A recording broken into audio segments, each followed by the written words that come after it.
sister Vera had 3 seconds to decide between following orders and saving a stranger's life. She chose the stranger, and it cost her everything she thought she knew about courage.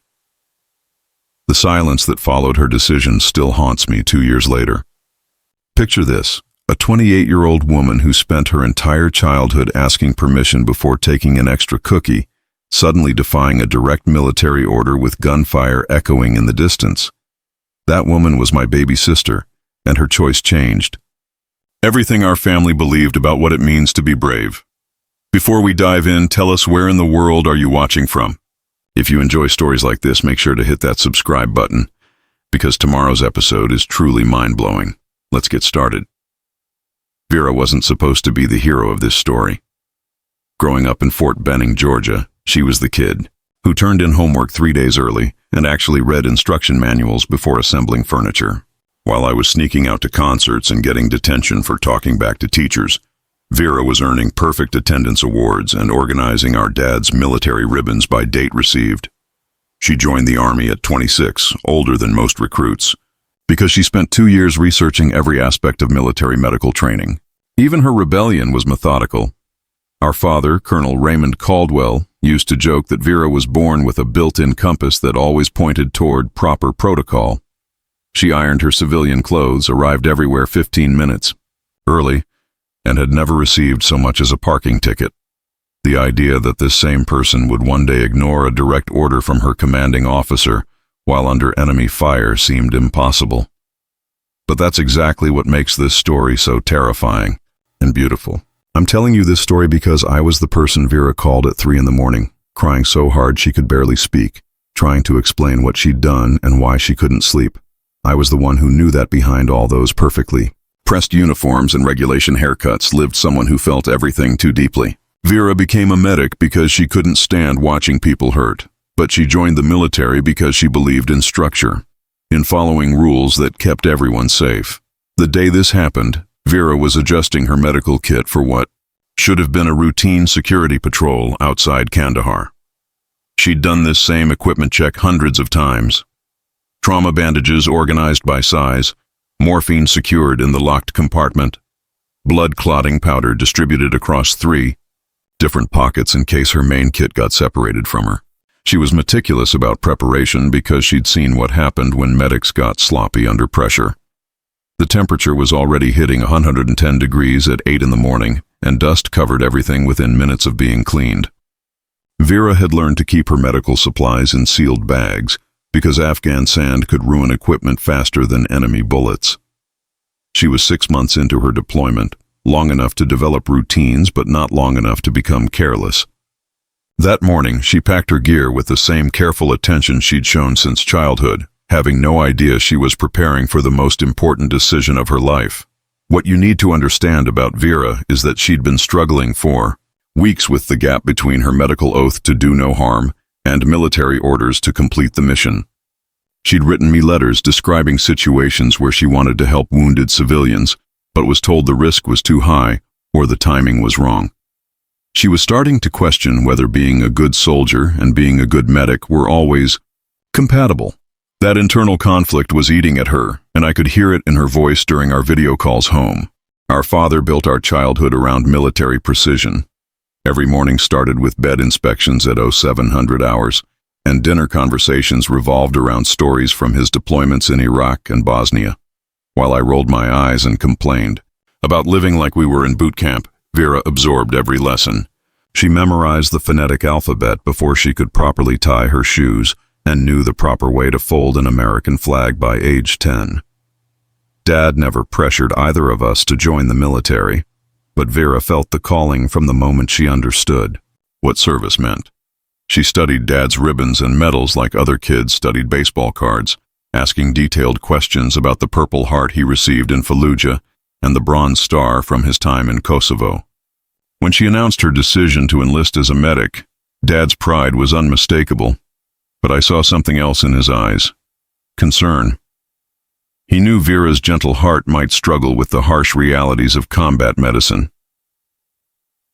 The day Vera left for basic training, she hugged me tight and whispered, "I need to do this. I need to help people the way Dad helped his country." I wanted to tell her there were easier ways to help people, but I could see the determination in her face. This wasn't just about following in Dad's footsteps. It was about proving to herself that she could be strong when it mattered most. 6 months into her deployment with Alpha Company, Vera had established herself as one of the most competent medics in the battalion. Her attention to detail saved lives. She caught medication allergies other medics missed. Her equipment was always perfectly organized under pressure, and she could start an IV in a moving vehicle while taking incoming fire. The soldiers trusted her completely, which made the growing tension between her medical instincts and military protocols even more difficult. Through our weekly video calls, I watched my methodical sister become increasingly frustrated. She described situations where wounded Afghan civilians were brought to their base, only to be turned away because treating them wasn't part of their mission parameters. She talked about watching children with treatable injuries suffer because helping them would require resources designated for American personnel only. The Hippocratic Oath doesn't have a nationality clause, she told me during one particularly difficult call. Her face looked exhausted, older than her 28 years. I swore to do no harm, but apparently that only applies to people wearing the right uniform. Staff Sergeant Damon Torres ran Alpha Company's medical unit like a protective older brother. He'd served 3 previous deployments and understood that keeping his medics alive meant being ruthlessly practical about risk assessment. Torres respected Vera's medical skills, but worried about her emotional investment in every patient. He'd pull her aside after difficult missions, reminding her that she couldn't save everyone and that getting herself killed wouldn't help anyone. "Caldwell," he'd say in his measured Texas drawl, "your job is to patch up my boys and get them home to their families. Everything else is above your pay grade." Private Zoe Merrick became Vera's closest friend in the unit, despite being 5 years younger and far more willing to bend military regulations. Where Vera agonized over protocol violations, Zoe simply found creative ways around restrictions. She'd share her personal supplies with local children, teach basic first aid to Afghan interpreters, and somehow always manage to help without officially disobeying orders. "Rules are guidelines," Zoe would tell Vera while they cleaned equipment together. "Compassion is non-negotiable." The last video call before the incident, Vera looked directly into the camera and asked me something that still gives me chills. "What would you do if following the rules meant watching someone die? What if everything Dad taught us about duty and honor was leading me toward the wrong choice?" I didn't have an answer for her then. I wish I had told her to trust her instincts, but instead I gave her the safe response about following chain of command and trusting her training. 2 days later, she would face that impossible choice, and my safe advice would prove completely useless in the face of a dying child's cries. At 500 hours on a Tuesday morning that started like any other, Alpha Company received orders to secure Highway 7, a supply route connecting Kandahar to 3 smaller villages. Intelligence suggested possible IED activity along a 2-mile stretch, where insurgents had been disrupting medical supply convoys. The briefing was straightforward: establish overwatch positions, maintain visual contact with the road, and wait for the bomb disposal team to clear suspected explosive devices. Staff.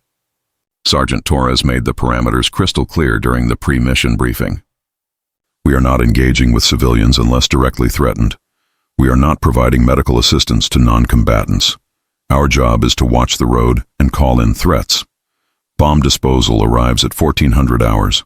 Until then, we observe and report only. Vera sat in the back of the briefing room, her medical kit already organized and secured. She'd done dozens of similar missions, and the protocol was always the same. Minimize exposure, maintain defensive positions, complete the objective without unnecessary complications. But something felt different about this mission, though she couldn't articulate why.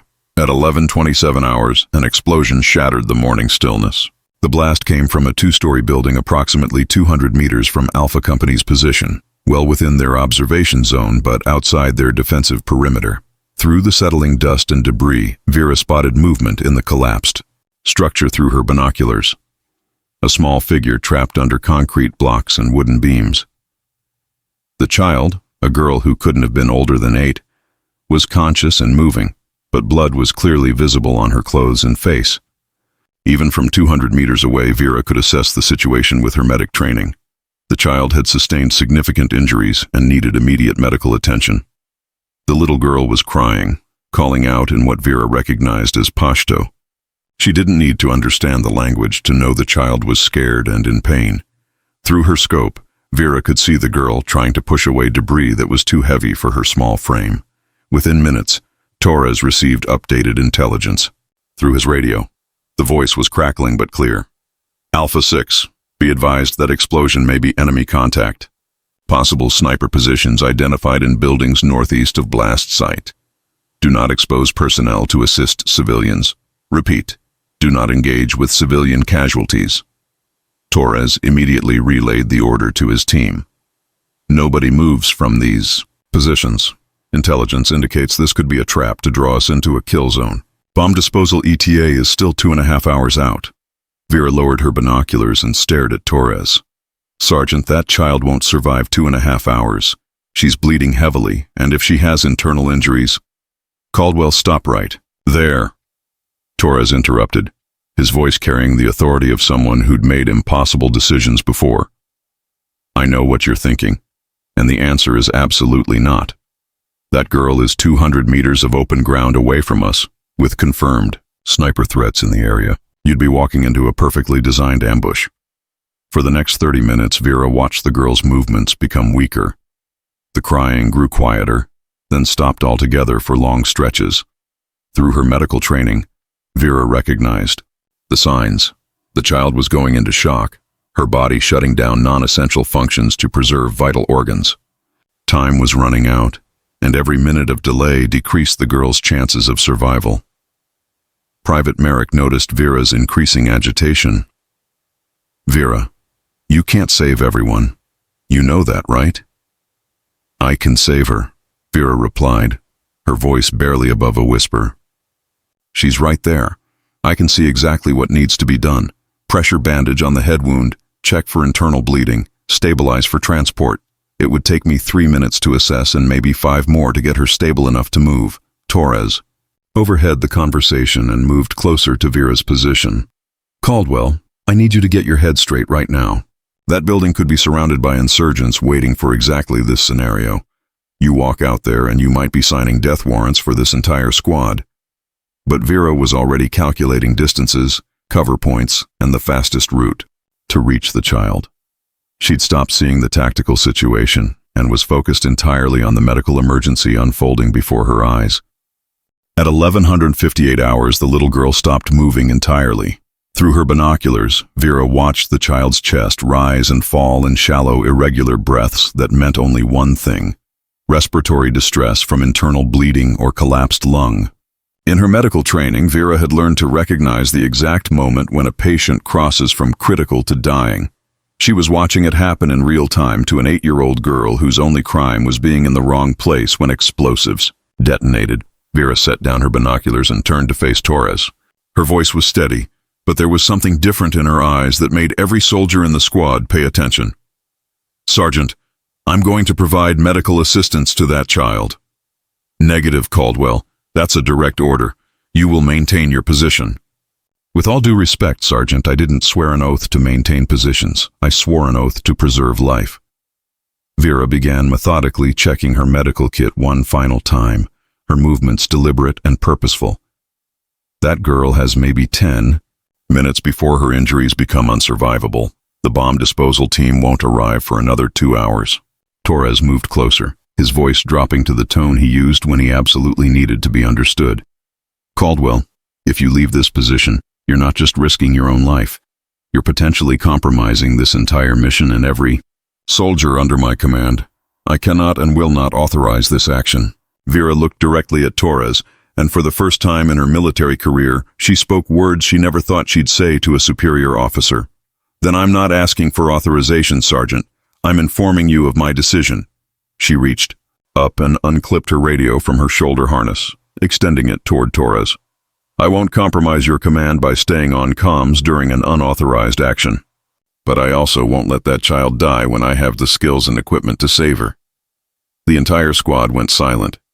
In 18 months of serving together, None of them had ever seen Vera challenge authority, much less openly defy a direct order. Torres stared at the radio in her outstretched hand, understanding exactly what she was offering. Complete responsibility for her actions, with no implication that he or anyone else had sanctioned her decision. "If you take that radio off and walk out there, you're on your own," Torres said quietly. "I can't provide covering fire for an unsanctioned rescue mission." "I understand," Vera replied, still holding the radio toward him. Private Merrick suddenly spoke up from her position 20 meters away. "Actually, Sergeant, she won't be completely on her own." Merrick was already adjusting her rifle scope, positioning herself to provide overwatch of the route Vera would need to take. "I can't officially provide covering fire for an unauthorized mission, but I can maintain general security for our perimeter." Other squad members began subtly repositioning themselves without saying a word. They weren't openly defying Torres's authority, but they were ensuring that Vera would have the best possible chance of reaching the girl and returning safely. Specialist Jake Morrison checked his ammunition and repositioned to cover the suspected sniper locations. Corporal Lisa Chen adjusted her angle to watch the building's rear exit. Torres recognized what was happening and knew he had two choices: escalate the situation by directly ordering his soldiers to stand down, or allow them to provide unofficial support while maintaining plausible deniability about their actions. Final preparations. Vera stripped her gear down to essentials: medical kit, sidearm, body armor, and combat knife.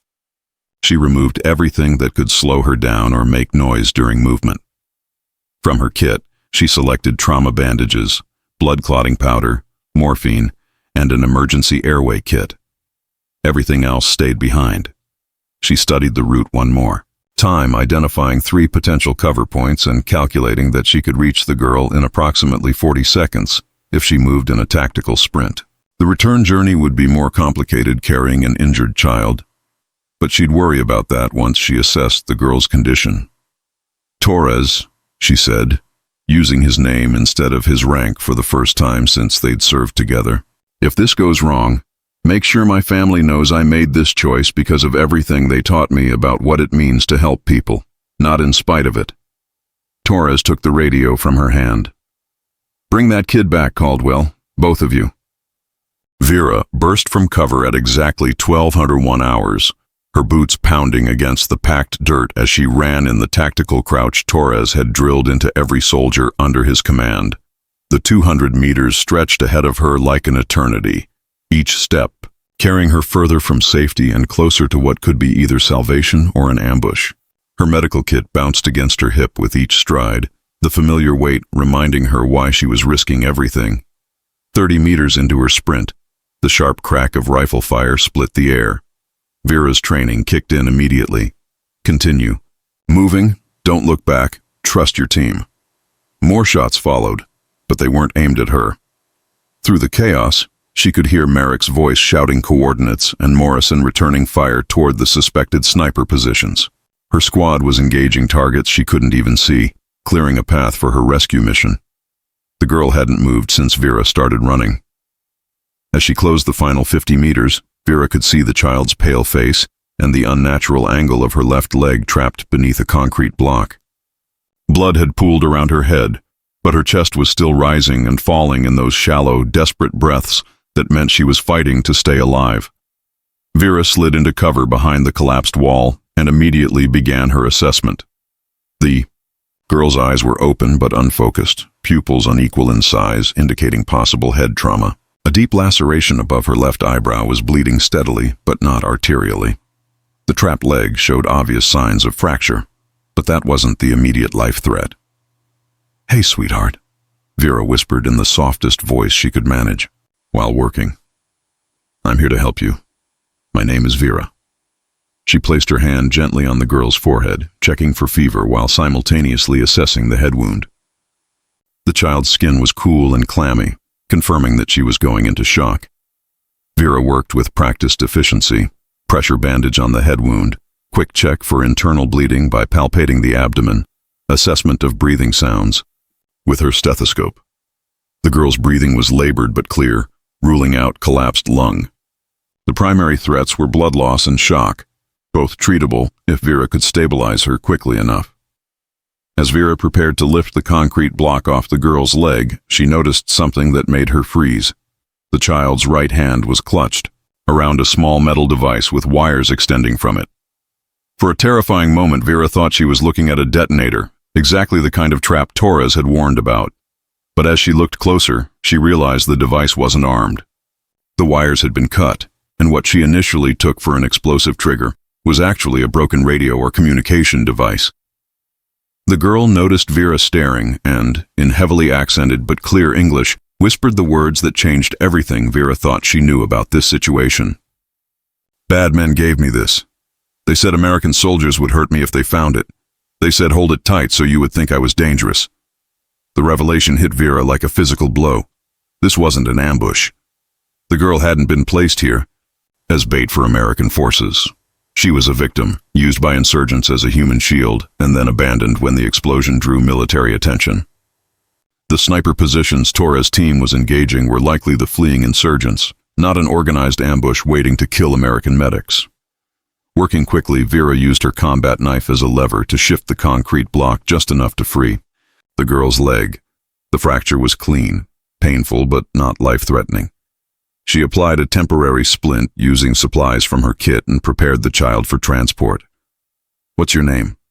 Vera asked as she worked. "Amira," the girl whispered. "Amira, we're going to get you somewhere safe. I need you to put your arms around my neck and hold on tight, okay?" Vera lifted Amira carefully, distributing the child's weight to minimize stress on the injured leg.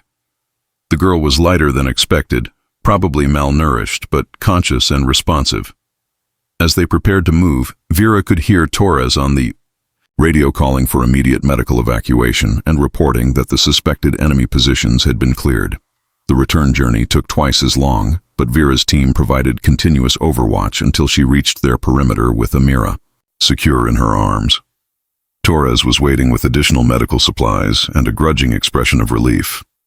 3 hours after Vera carried Amira to safety, she sat in the base commander's office facing a formal disciplinary review. Colonel Matthews, a career officer who'd served with our father in Iraq, studied the incident report while Vera waited in silence. Her uniform was still dusty from the rescue, and dried blood from Amira's injuries stained her sleeves. "Specialist Caldwell," Matthews began, his voice carrying the weight of military protocol. "You directly disobeyed orders from your commanding officer, exposed your unit to unnecessary risk, and compromised a mission security perimeter. Under normal circumstances, this would result in court-martial proceedings." Vera sat at attention, prepared to accept whatever punishment came next. She'd made her choice with full knowledge of the consequences, and she wouldn't apologize for saving Amira's life. But what happened next surprised everyone in that room, including Torres, who was present as a witness. "However," Matthews continued, "the intelligence gathered from your rescue operation has led to the identification and capture of 3 insurgent cells operating in this region. The communication device you recovered contained contact information that our intelligence team used to track down the individuals responsible for 14 IED attacks over the past 6 months. Vera looked up, confused. She'd focused entirely on Amira's medical needs and hadn't considered the broader implications of what she'd found.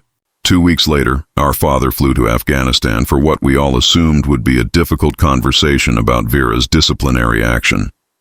Dad had built his career on following orders and respecting chain of command. I expected him to be disappointed, maybe even angry about Vera's decision to defy military protocol. Instead, he sat across from Vera in the base mess hall and said something that changed how our entire family understood service and sacrifice. "Vera, I spent 28 years teaching soldiers that following orders keeps everyone alive.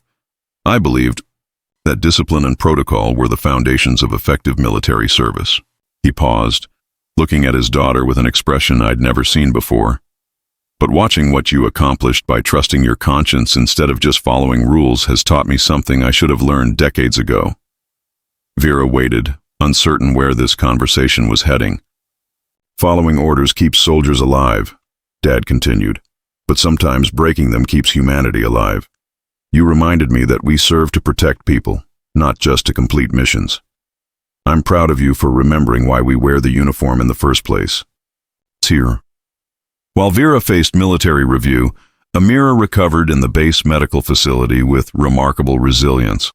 The head trauma healed without permanent damage, and her leg fracture required only basic surgical correction. But the most significant aspect of her recovery was psychological. After days of being told that American soldiers were enemies who would hurt her, Amira experienced firsthand that some people risk everything to help strangers. Through translators, Amira shared information about insurgent activities in her village that had been impossible for military intelligence to gather through traditional means. Her family, grateful for Vera's intervention, became trusted allies who provided information that prevented dozens of attacks over the following months. What started as one medic's moral decision created a network of cooperation that saved countless lives. Vera's story spread through military medical units across Afghanistan and beyond. Other combat medics began reporting situations where they'd chosen to trust their medical instincts despite conflicting orders, and commanders started reevaluating policies that put medical personnel in impossible ethical positions. The Army didn't change its rules of engagement, but it did begin providing additional training on moral decision-making in combat situations. Vera's case became a study example of how individual conscience and military discipline could coexist, even when they seemed to contradict each other. Today, Vera works as a trauma nurse in Atlanta, but she keeps a photo of Amira on her desk. Not as a reminder of her heroism, but as a reminder that every medical decision she makes has consequences that extend far beyond the immediate moment. Amira, now 12 years old, sends letters to Vera through a refugee organization, describing her school progress and her dreams of becoming a doctor. When people ask Vera about that day in Afghanistan, she doesn't talk about courage or moral strength. Instead, she says something that captures the essence of what I learned from watching my rule-following sister become someone who trusted her heart over her orders. Sometimes the most important choice you can make is deciding that some things matter more than being safe.